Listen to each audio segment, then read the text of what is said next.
Good morning.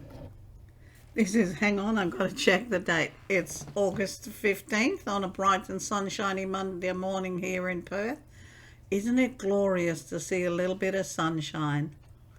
Okay, the energy for this week is about sharing the load.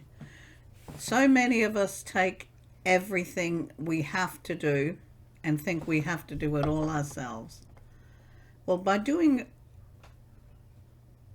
trying to do everything ourselves, we often fall in a heap. So the energy of this week is about sharing the load. If you need help, ask. If you're not sure how to do something, ask. If you're tired, settle. This time next year, it's not going to matter that everything was done in one day. But it is going to matter if you've run yourself ragged or you're like a washed out dish rag. So the energy of this week is all about reaching out. It's about asking. But it's also about sharing the load. And it's a two-pronged sword. No, a sword doesn't have prongs, but maybe this one does. It's a two-edged sword. Sharing the load means you can reach out and help. You can assist others.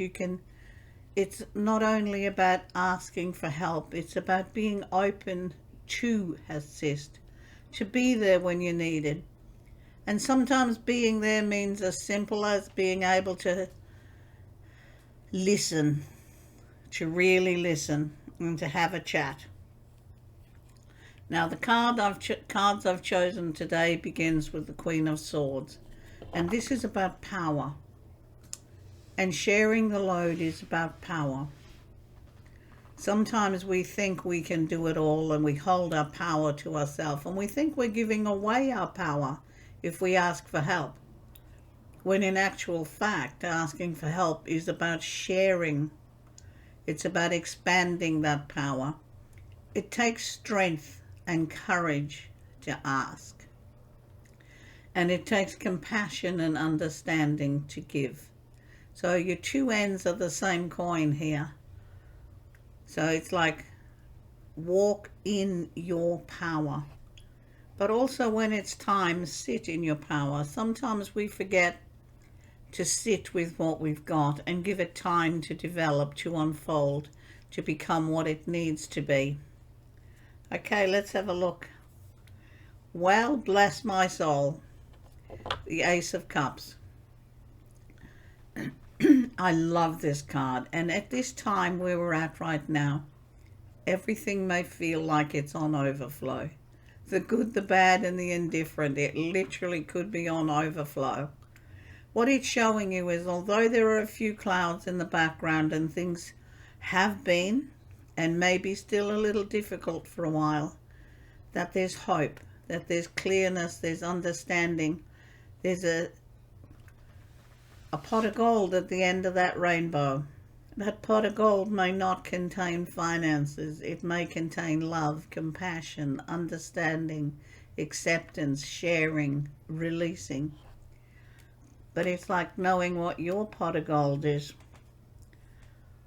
When we look at the end of the rainbow or wish on a rainbow, it's usually a financial thing. But pots of gold come in different things. Remember that. Okay, and the final card for today is the Eight of Swords. The only one tying ourselves in a knot or binding ourselves or blinding ourselves is ourselves. Just think about that for the moment. What are you holding yourself back from? And what are you holding yourself back for? Like, oh my stars, my God above. Once we release our expectations that we put on ourselves, the workload we insist on carrying, whether we need it or not, everything lightens up. So it's about releasing, understanding, but having a look at, I guess, where the workload comes from.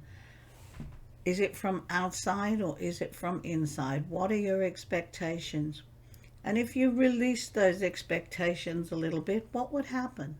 Would, would the world collapse? I seriously doubt it. Be good to yourself, kiddos, because you're the only one that can open that door. We can be offered all the help and guidance in the world, but unless we open to it, nothing happens. Okay, bless. Talk to you soon.